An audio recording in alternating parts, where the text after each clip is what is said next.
We're back with more NBA playoff coverage, and in this one, I'll be covering all the Game 4 action in the conference finals round. To get things started with the Thunder and the Timberwolves, obviously, Minnesota was trying their hardest to extend this series for as long as possible by trying to pick up a crucial win at home. Obviously, in the last game, they were able to do just that, and most of it came down to the fact that they were able to contain Shai Gilgeous-Alexander rather early, sending as much pressure as they could, and making sure that other players surrounding him did not get involved to assist him in these offensive possessions whatsoever. But it's safe to say that they, for whatever reason or another, did not stick to that plan at all. Because instantly, they would allow buckets in transition. The fact that the first possession literally starts off with SGA getting a defensive rebound and kicking it out eventually to an open Jalen Williams is ridiculous. On the ensuing possession, Santa Clara, Jalen Williams gets yet another open shot, this time a two-pointer. And at that point, I'm just thinking that they're already looking to be unprepared when it comes to this game, because there's no way that you're going to be able to both limit Shai Gilgeous-Alexander and then at the same time account for a guy like Jalen Williams if you're already giving up open shots, allowing him to get into a rhythm, and therefore making him an early and imminent threat to your defense. It just made no sense. Inevitably, over the course of the first quarter, Shai Gilgeous-Alexander would heat up, getting right into his spots, and even when he was getting some of the same pressure that he did in Game 3, he was still able to put up good take after good take, and it just begun to demoralize that defense, to be honest with you.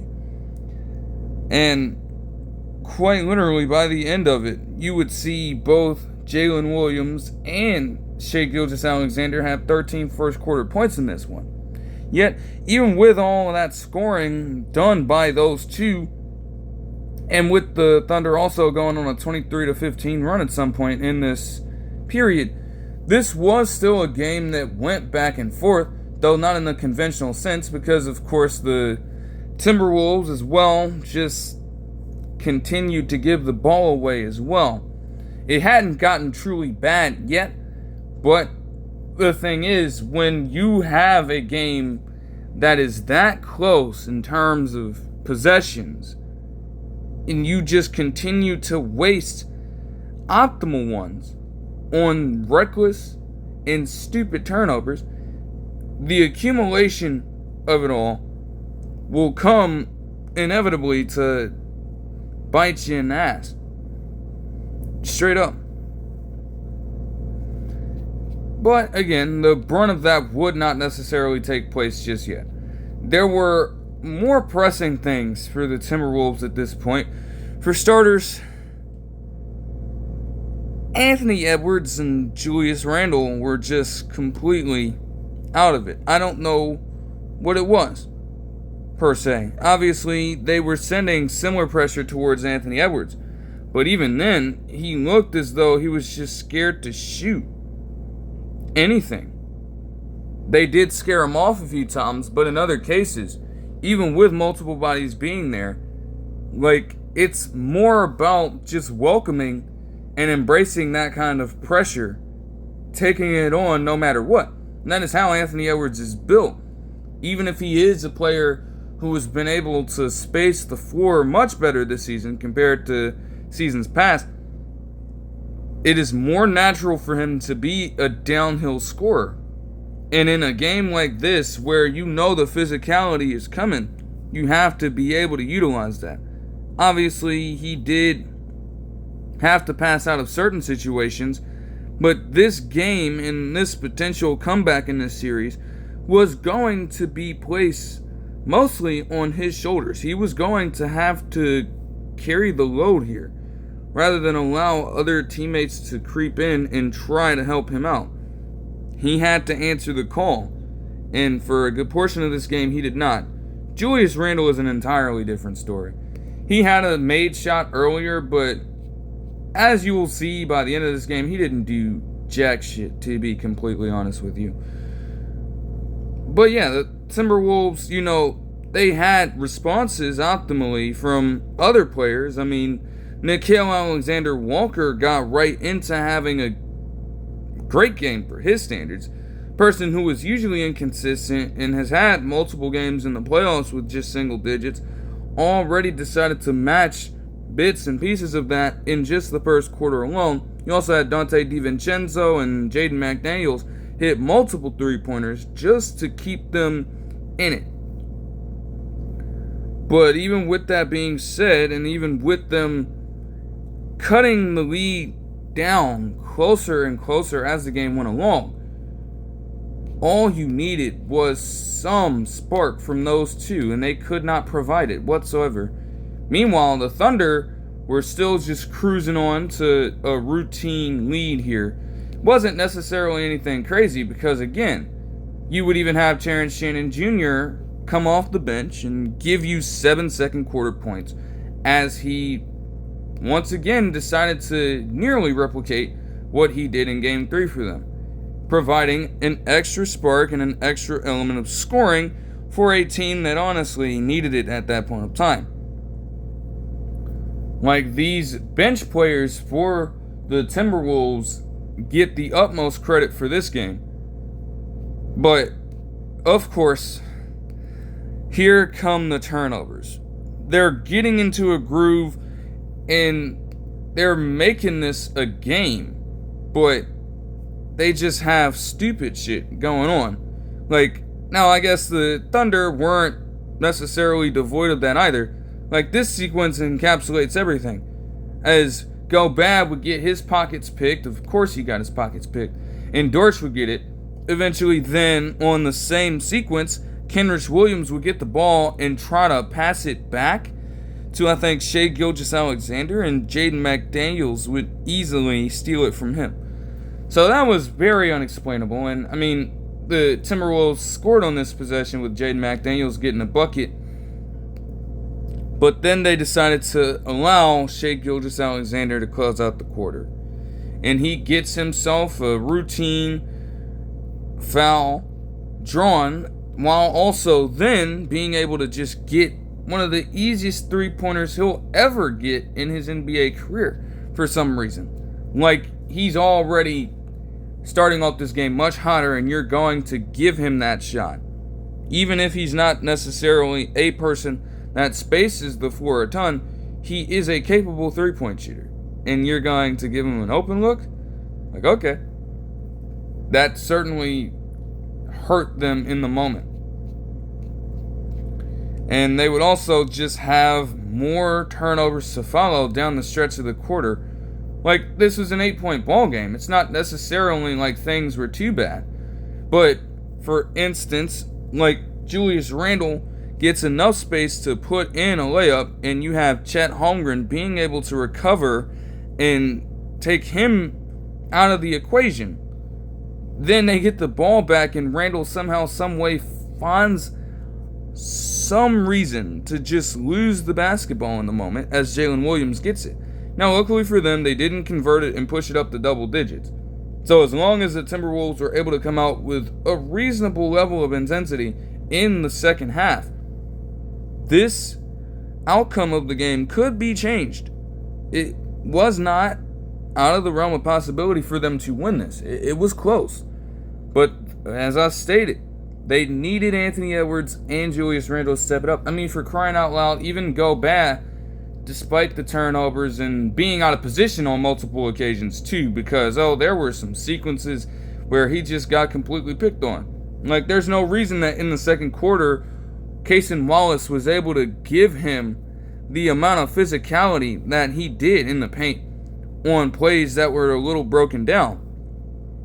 They were trying to feed the ball to Gobert because of a supposed mismatch, and yet he could barely hold on to it.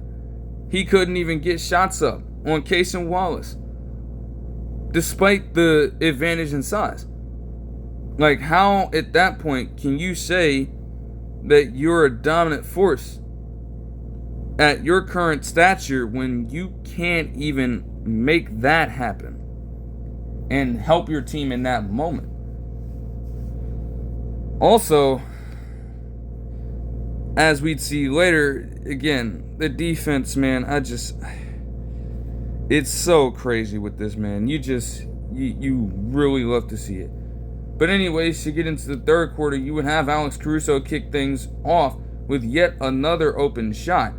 But not to be outdone with Gobert actually dunking it over Isaiah Hartenstein. They would cut the lead down to 2.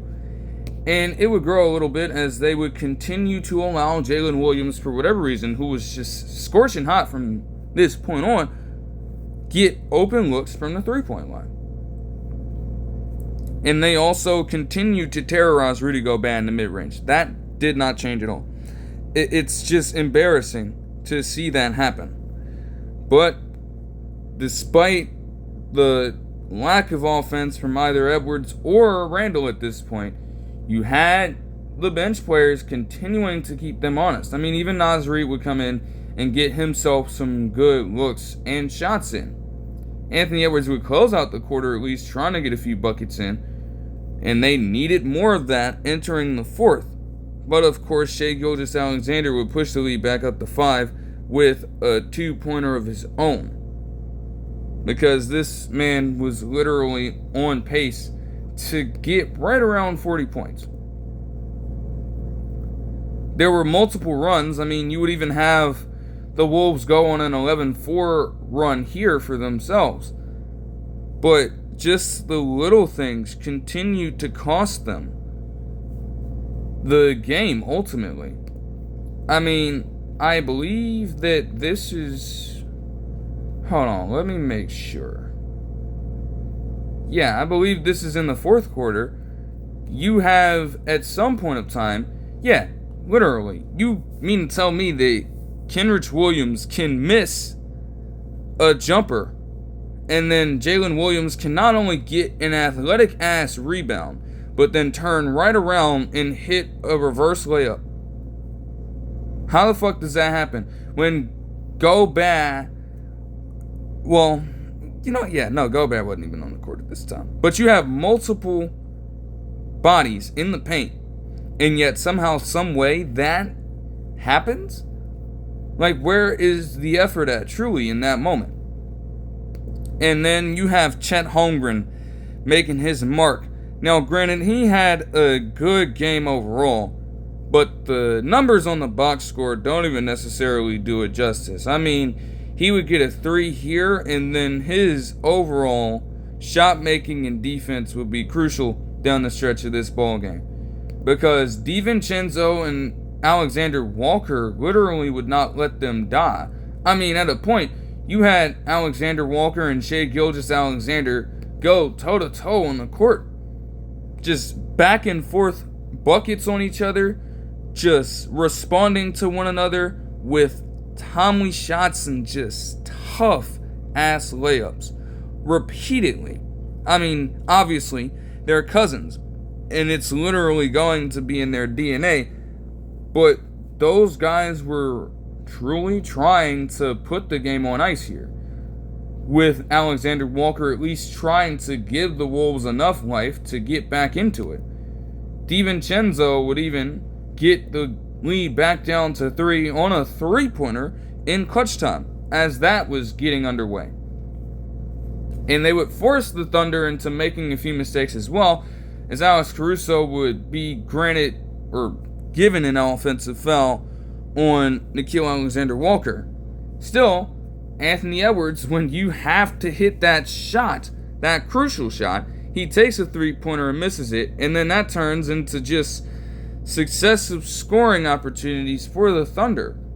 Then Jalen Williams manages to get another open 3-pointer. And the time is running out.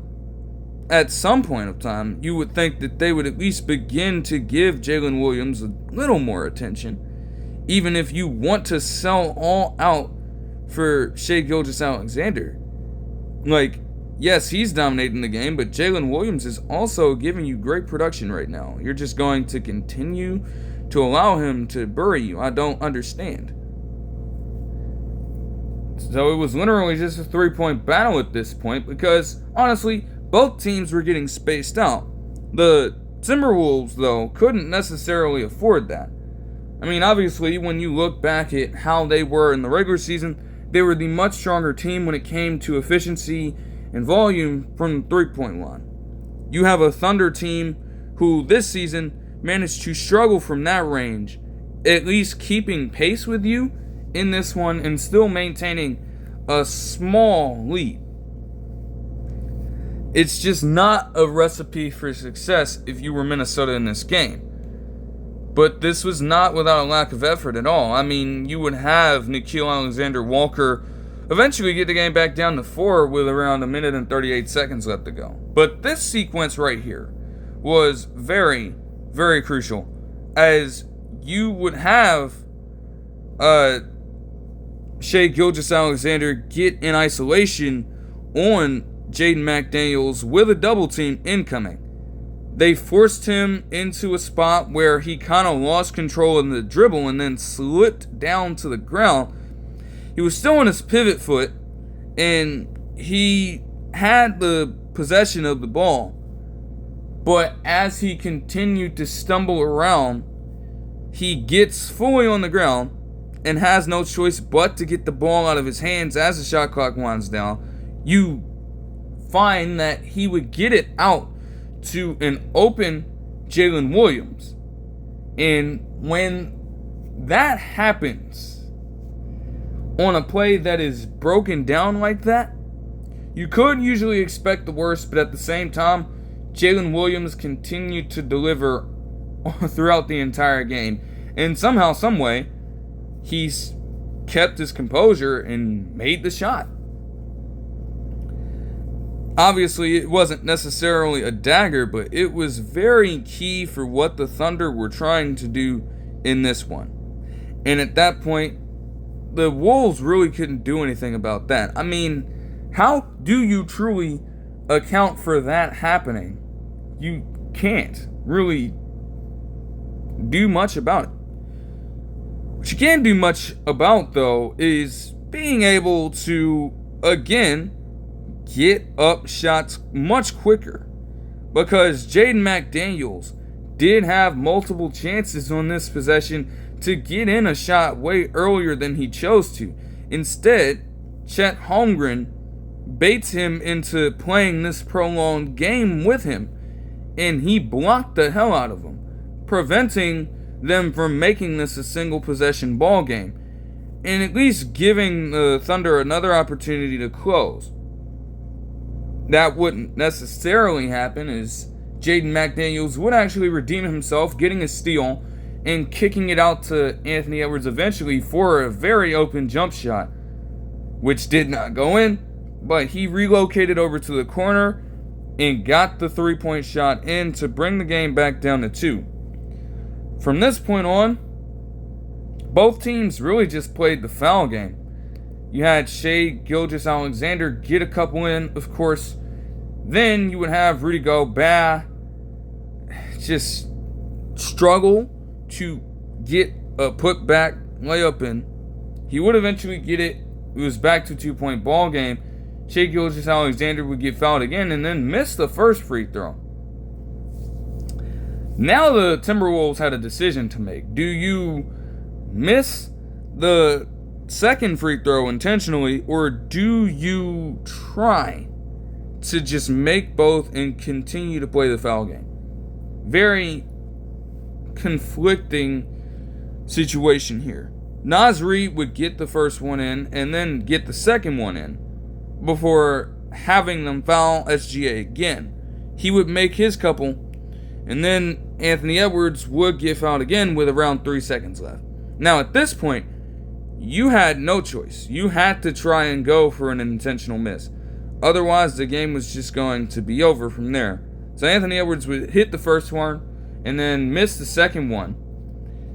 And something very interesting happened with this, because you would have SGA get the rebound and then throw it to the other side of the half court.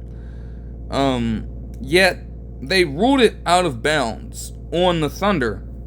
And it was interesting because if you slow down the initial replay, and as they continued to review it, like, I had to have been crazy or something, because it looked to me like Rudy Gobert touched it with his hands. So how the hell would that be out on the Thunder if it got deflected by Gobert? I'm not necessarily sure. Either way, the Wolves would be granted 2 seconds to get 2 points and maybe push this to overtime. Yet, all game, like Julius Randle had been doing, he just stunk up the fucking thing, getting yet another turnover, which was very fitting to end off the game. And the most ironic thing about Julius Randle being in for this sequence of time is that largely he didn't really get much play in the fourth quarter. And they put him in during that entire sequence just for rebounding. They couldn't even trust him to do anything else. It's a damn shame. But I will handle Julius Randle in a second. Let's talk about the Thunder, who will win this game with a final score of 128-126. Alright, Shai Gilgeous-Alexander was just on it tonight in this particular game, at least. 40 points, 10 assists, and 9 rebounds, with a steal on 13 of 30 shooting with 2 threes. The difficulty of some of these shots that he hit was insane. And yet, his damn mid-range shot is so pure. He is an aggressive-ass driver, and the Timberwolves felt that throughout the course of the entire game. Regardless of what kind of defense they threw his way, he just carved them up completely, made them look like fools. Jalen Williams, on the other hand, had 34 points, 3 rebounds, and 5 assists with 3 steals on 13 of 24 shooting with 6 threes of his own. He also, when it came to some of his takes in the lane, some of his shots as well, like there was one play specifically, he got a good-ass pullback on Terrence Shannon Jr. near the free throw line for a pretty good mid-range shot and make. It was fucking insane as well. And you know, there have been questions about how he was going to rise up in moments like this. Well, he came through there and proved to people why he is a member of the All-NBA third team. With a performance like that, Chet Holmgren also had 21 points, 7 rebounds, and 3 blocks on 9 of 14 shooting with 2 threes. Again, not necessarily something that will jump off the page, but his impact on the court could not be understated. And same goes for most of the rest of these guys that got legitimate playing time. I mean, even if the overall totals of points and rebounds won't necessarily jump off the page at you, the fact that they committed to playing with a sense of urgency and maximum effort on both sides of the basketball, regardless of their output. This is why the Thunder are just levels above most teams right now, and why they were able to grind out this win, even with Luguentz Dort inevitably fouling out of the game. As for the Timberwolves, Anthony Edwards had 16 points, 6 rebounds, and 6 assists and 4 rebounds on 5 of 13 shooting with just 1 of 7 shooting from deep. Even if he would state that he didn't necessarily struggle in the press conference following the game, this was certainly a struggle. Because most of those attempts even came far too late into the game to truly make enough of an impact. And the misses hurt even more, because it's not to say that he didn't have chances, but he did not convert on them whatsoever. Also, with those 6 assists, he had 5 turnovers. So, you know, while he was trying to get other players involved himself, he was also prone to giving the ball away on an absurd rate. So I just, that combination's never really enticing when it comes to trying to pull out any victory. As for Rudy Gobert, he had 13 points and 9 rebounds on 5 of 8 shooting. Also had 3 assists. Jaden McDaniels had 22 points, 4 rebounds, 4 steals, and 2 assists on 9 of 15 shooting with 3 threes, as the second leading scorer on the night. And then we get to Julius Randle. 5 points, 7 rebounds, and 3 assists, with a steal on fucking 1 of 7 shooting from the field without a single 3. By far the lowest output on the team, period. And obviously he did not log a ton of minutes in the fourth quarter at all, because he was that damn unplayable when they needed their star players to collectively rise up and help them win this game. It's a fucking shame. And to think that people legitimately thought for a second that he was turning a corner as a playoff performer, he goes right and reverts right back to his old ways that we have come to know over the past few years leading up to this. And man, this is quite literally the worst time to do it. As for Donte DiVincenzo and Nickeil Alexander-Walker, they would have 21 points on 7 of 11 shooting with 5 threes, and 23 points on 9 of 15 shooting with 5 threes respectively, off the bench, to give the Timberwolves 64 points off the bench. All they needed is that little boost of energy from their starters for a game like this, because everything else that they needed to do, at least down the stretch and outside of turnovers, of course, they did well. They were able to control the paint for the most part. They got more rebounds. They did not do a bunch of fouling. They won the three-point battle. They won the free throw battle. But yet, with the fact that they had 21 turnovers on the night compared to the Thunder's 14, that allowed them to have 11 extra possessions to work with in a 2-point ball game. And they had just a slight difference in points off turnovers as well. Everything that could have gone right for the Timberwolves did go right down the stretch when it came to spacing the floor, when it came to getting that bench production from a unit that had largely struggled earlier on in the series. Now they were literally carrying the load of the team and trying to vault y'all a victory.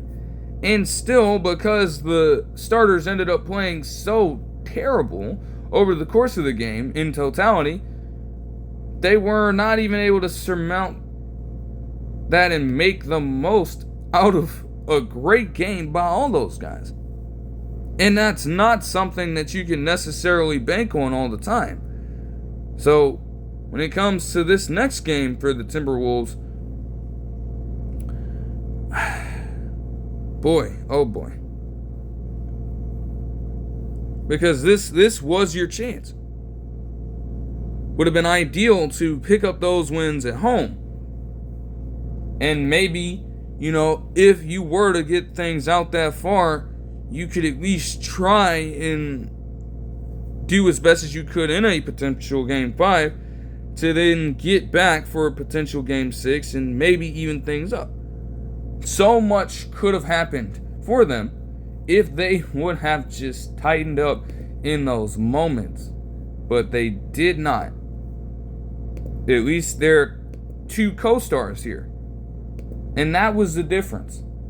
I mean, the Thunder, could have gotten a little more in terms of overall contributions on paper from other guys, but they all pulled their own weight, and they had a 3-headed monster carrying the load. Meanwhile, for as good as Nickeil Alexander-Walker and Donte DiVincenzo can be in their respective roles, They are nowhere near the caliber of player that both Anthony Edwards and Julius Randle can be. You needed those guys to assert themselves completely in this game. They refused to do so, and they promptly lost. You could call it a heartbreaking fashion, but honestly, with everything that took place, you can't really be surprised at the result. I'm not gonna lie. Moving on to the Knicks and the Pacers, I'm not gonna lie to you, morale in that New York locker room had to be at least fairly positive given the fact they pulled out that win in Game 3.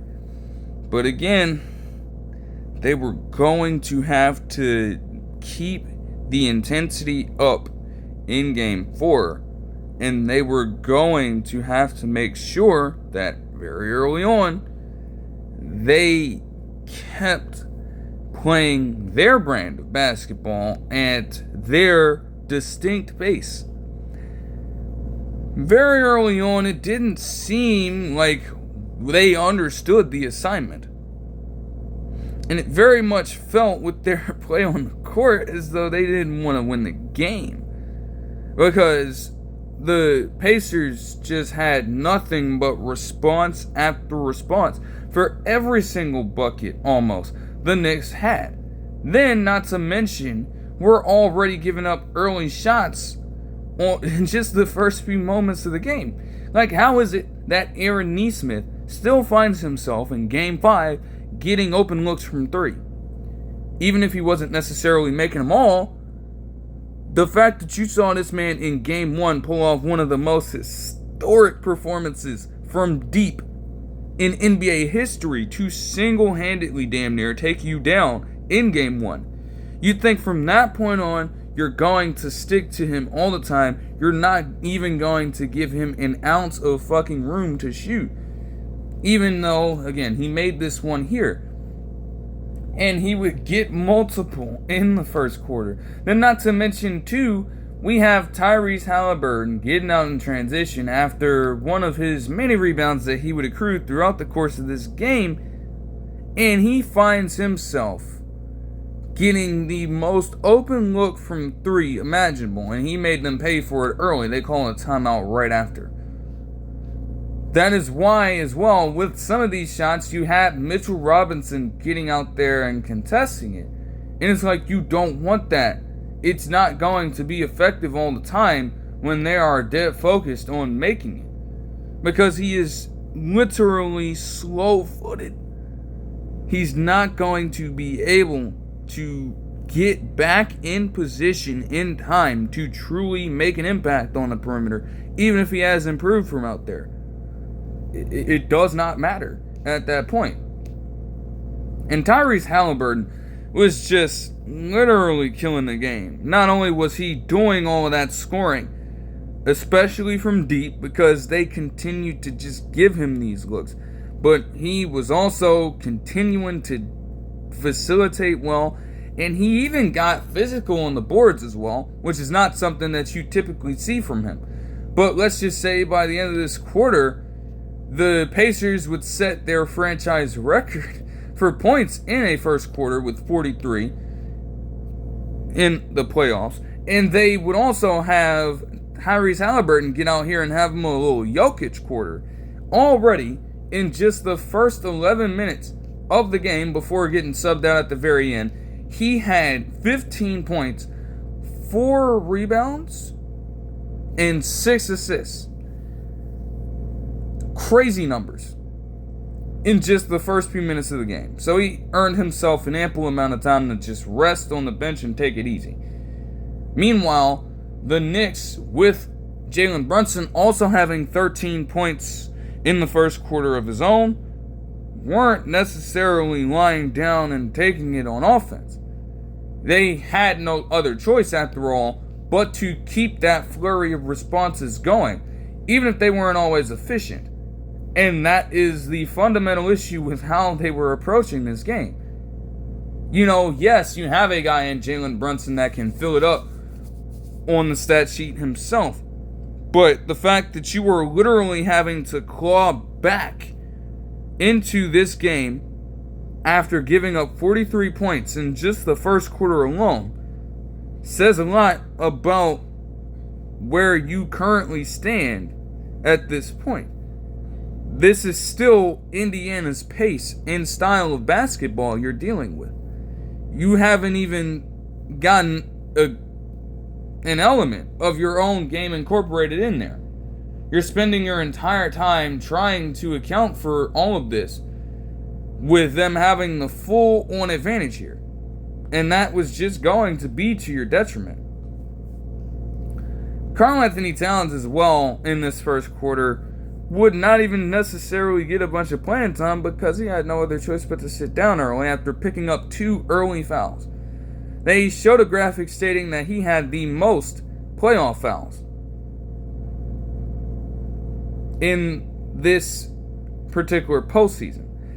Obviously, he is a player that you can pick on when it comes to playing defense, but at the same time, I didn't think it was that bad to where he was that undisciplined, and that put the Knicks into an early hole as well.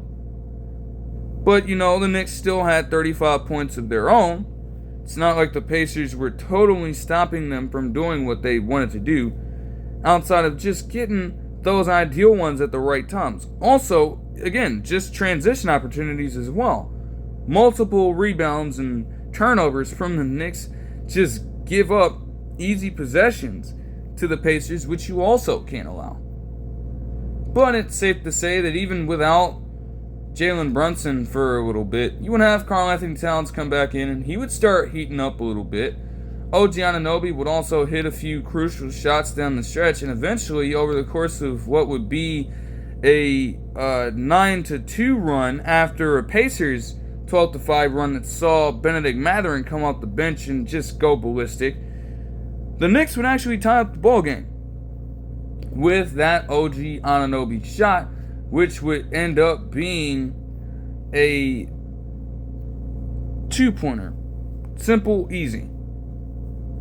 So the Pacers would get their core guys back out there, and after Karl-Anthony Towns would get fouled, you would eventually have the Pacers get right back into their flow of offense, as both teams would just continue to go back and forth with each other. Though Jalen Brunson would get an and one with just 1 minute and 45 seconds left to go in the second quarter, you would then have the Pacers go on a quick but crucial 6-0 run at the very end of the quarter, with Aaron Nesmith getting in 4 consecutive points of his own, and then also having Tyrese Haliburton get a fucking dime to Tony Bradley at the very end of the first half. It was just a very minor push pass, but it got Tony Bradley right in position, and thank goodness he had the awareness to put it up. And that's the thing about these passes from Tyrese Haliburton. It's not necessarily only restricted to traditional passes from a pure point guard. No, he's literally going for the flash whenever he can. Whether it's consistently trying to get no-lookers to Pascal Siakam, and even later in the game, in the third quarter, over the course of what would be a 19-8 run eventually for this squad, you would have him get a fucking jump pass over in the paint to Miles Turner, who would also start off the quarter with his scoring, making a 3-pointer as well. All of this stuff just consistently going down continues to give the Knicks issues, because they can't account for that. How do you at that point? Haliburton's scoring had cooled down a little bit, but the assists were just getting crazier and crazier from there.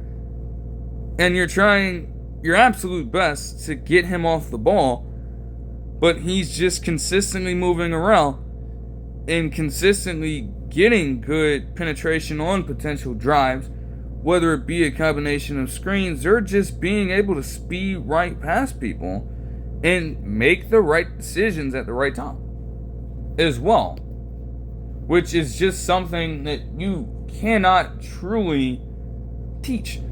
The fact that you are able to consistently move around that much while keeping a clear head. Haliburton would pick it back up, though, with a mid-range shot of his own on a mismatch, as the Pacers continued to keep that going as well. Like, there were multiple sequences where Jalen Brunson, overall, who had at this point, prior to getting in a flurry down the stretch of this third quarter, had been struggling all game long. Not just on offense, but defense. I mean, I tell you, that man was getting completely bullied and ragdolled. Tyrese Haliburton was able to push him out of the way earlier. Aaron Nesmith was continuing to get just as physical with him on both sides of the basketball. And then you had a few possessions where, for whatever reason, despite Mitchell Robinson being the primary matchup on him, he was having to guard Miles Turner in the paint. And again, how do you expect a player of that specific size to keep up with any center with that kind of build? It just doesn't make sense. But the Pacers would eventually keep it going, belting out to what would be an 11-point lead with multiple shots from Tyrese Haliburton, of course. You would also have Benedict Mathurin pick up some free throws, and Sonny Bradley actually make one to keep that going. TJ McConnell would come in and keep them steady, even pushing the lead up to 15, before OG Anunoby, with around 9 minutes and 29 seconds left, would hit what honestly is the luckiest damn three-pointer ever. Like, the shot clock was literally winding down, and yet somehow he managed to get that in. I did not know how he got that. I'm not gonna lie to you, I don't know how he got that off personally, but that's whatever. I mean, if you can get away, if you can find yourself in a scenario where you're forcing a team to take a desperate shot like that late in the shot clock, hell, man, like, you've done all you could at that point. Personally, you would then have the Knicks start to claw their way back in it, as the Pacers would go through brief pockets of time without scoring at all, before Tyrese Haliburton would continue to give them some elements of scoring. And then it just becomes all-out chaos from here. I mean, you would go back and forth with Karl Anthony Towns and Mikal Bridges hitting key shots. And then Josh Hart would also get a very crucial putback. But it's the little things that continue to keep the Knicks at bay.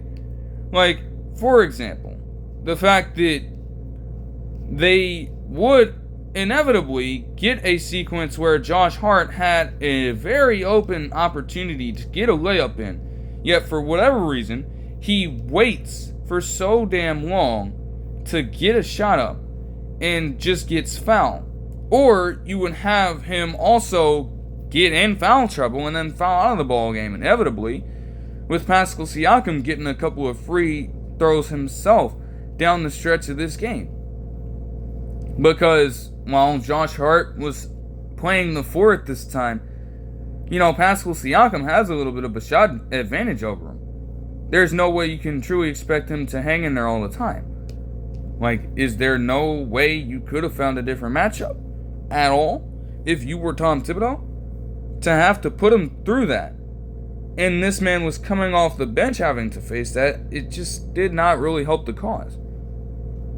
But they would eventually get the game within 7 before Obi Toppin essentially closed the game out with what would be a dagger. And how ironic is that, to have drafted him in the 2020 draft over a guy like Tyrese Haliburton. Now they're both on the same Pacers squad, and the former Knick manages to put the Knicks away, and not just on a routine shot. This was an inbounds pass that saw Tyrese Haliburton get it in with a pretty long bounce. Just one bounce on a pass that was literally coming from the baseline. One bounce, Toppin gets it, steps back to the three-point line and hits the shot.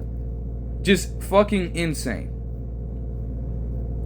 They would play the free throw game from here for the most part, as, the Knicks were trying to shorten the lead, and they would take a few open shots as well to try to decrease it. But ultimately, the lead was just too insurmountable, and the Pacers would get a 130-121 victory to take a 3-1 lead in the series. Something very interesting would happen at the end of the game as well. I will preface before I get into the numbers, because this is very pressing. You would have down the stretch, as both teams are just fighting to try and close out the game, you would have Karl-Anthony Towns and Aaron Nesmith collide.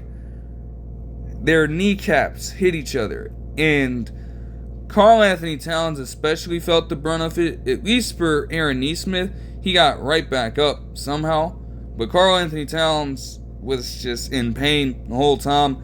He had a towel covering his face as he was sitting on the sidelines, and he was still sprawling in so much pain, trying to get himself relieved of this.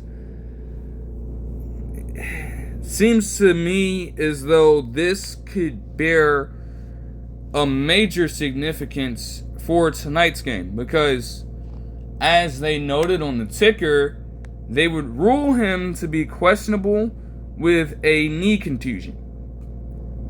And that just puts you in a very weird spot if you're the Knicks. Obviously, you're at least trying to keep this series and this season alive, and you would want to have Karl-Anthony Towns out there. But at the same time, they have to think about all the potential repercussions. If you go out there and you play him with a bum knee, with him already not necessarily being conditioned in the best way and having multiple stretches of just terrible injury luck down the stretch of these seasons. Like, there are a number of different ramifications that could be in effect if things go a certain way in this one, and he somehow re-aggravates the same injury, or it just worsens into something different. And you don't want that. So I really don't know about Karl-Anthony Towns' status in this. And you would hope that he is able to fully recover from it eventually. He did have some questionable moments in the game, but to his credit, he still tried to tough it out. He still tried to play through it. And I don't necessarily know how wise it was, but you'll see about his status for this game. As for the numbers, Tyrese Haliburton just completely shut everyone up. If people are still trying to call him overrated, not a superstar, how about a game in which saw him put up 32 points, 12 rebounds, 15 assists, and 4 steals on 11 of 23 shooting with 5 threes, and all without a single turnover in the ball game. He now has the most playoff triple-doubles in Pacers franchise history with 2.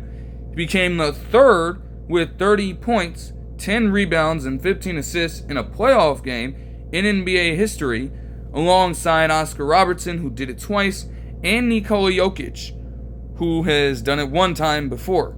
He also became the first ever playoff player in NBA history to get 30 points, 10 rebounds, 15 assists, 5 threes, and doing all of that without a single turnover in the game. And again, this isn't just pure pocket passing from a traditional point guard. He is trying to make these sequences as flashy, as spectacular as possible, honestly. That's really what it is. It's all spectacle. There is certainly a level of mystique to these passes. You're not always going to be able to predict where these end up, and yet somehow, some way, he's able to get them right through the defense, over the defense, past the defense. And every single time, it converted into something beneficial for the team, getting other teammates involved in the game and keeping them heated up. Now, while he had that good game, it's also helpful to know that Pascal Siakam was no slouch in this game either. Like, I didn't even note that he had 11 points out of the gates in the first quarter as well, and that he finished the game with 30 points, 5 rebounds, and 2 assists of his own, only on just 1 turnover with 11 of 21 shooting and 3 threes of his own. Benedict Mathurin had also been a player who had been struggling off of the bench in this game, though he would get 20 points and 2 assists with 2 rebounds on 5 of 8 shooting. He had 10 points in literally just the first 5 minutes he stepped on the court. And that kind of fight maintained itself throughout the game. Aaron Nesmith, though he was questionable for the game, would play and had 16 points of his own with 3 rebounds and 2 steals on 5 of 9 shooting with 2 threes. Miles Turner also had 13 points. Again, 3 rebounds is kind of low, and he would also foul out of the game late as well. But by the end of it, that didn't end up mattering. Nembhard did struggle, no question about it. He is usually a playoff riser. 3 points and assists isn't necessarily the best, especially when you consider that he shot just 1 of 9 from the field. But again, still on defense as well, he made his impact felt throughout the game. And that's what you want out of any one of your players on the court at any one time, even if they are struggling a little bit. As for the Knicks, Jalen Brunson had 31 points, 5 assists, and 2 rebounds with 3 steals. Again, not necessarily the worst game in the world if you're just looking at it from the box score approach. It was literal hell to get him to that output. Literally. Nothing came easy for him. 9 of 19 shooting is efficient, and 2 of 6 from the 3-point line is fine. But it was largely a struggle for him, to be completely honest with you. Because all of these bodies converging on him, it just taxes him in multiple ways. Especially from the physical sense. I mean, how can you truly expect him to knock down shot after shot if he's being hounded like that? I don't really know. As for Karl-Anthony Towns, he had 24 points and 12 rebounds with 3 assists on 8 of 15 shooting with a 3. OG Anunoby had 22 points and 4 rebounds with 3 steals and 2 blocks on 7 of 16 shooting, though just 1 of 7 from deep. Mikal Bridges, this was a weird game for him. I mean, yes, the 17 points is okay, and 4 of 5 shooting from deep is pretty damn good. But still, he had just 33% shooting from the field and shot just 20% inside 2-point range. And honestly, with the way things were going, you could tell that he had that kind of output.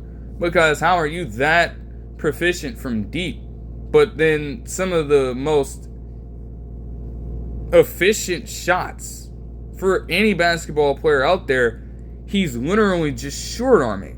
Like, there were just so many head-scratching ones in this one, where all he needed was a little more touch on it at all, and he's just trying to jackknife shots in. And they led to misses. More often than not. Josh Hart would have 12 points and 11 rebounds off the bench on 3 of 5 shooting with a 3 as well. Like, again, it's not to say that the Knicks were not in it at all. But if you are going to be in a spot where every time you try to impose some form of momentum, you are always allowing the other team to get ahead of you, like they did in this game, and honestly, in a lot of these other wins, outside of potentially Game 1 against the Pacers. I mean, dude, it's like what do you truly expect at this point? I just can't envision them pulling anything off here. And especially if Karl Anthony Towns doesn't play. I mean, they've been so close with him, and they still haven't managed to come out with the win in a good portion of these games. I see the Pacers closing them out. I really do. I don't know how we can look at everything that we've seen and think that they can truly win the series. But I would imagine that the Pacers would be trying to get this done and over with as early as possible. That'll do it for the game action.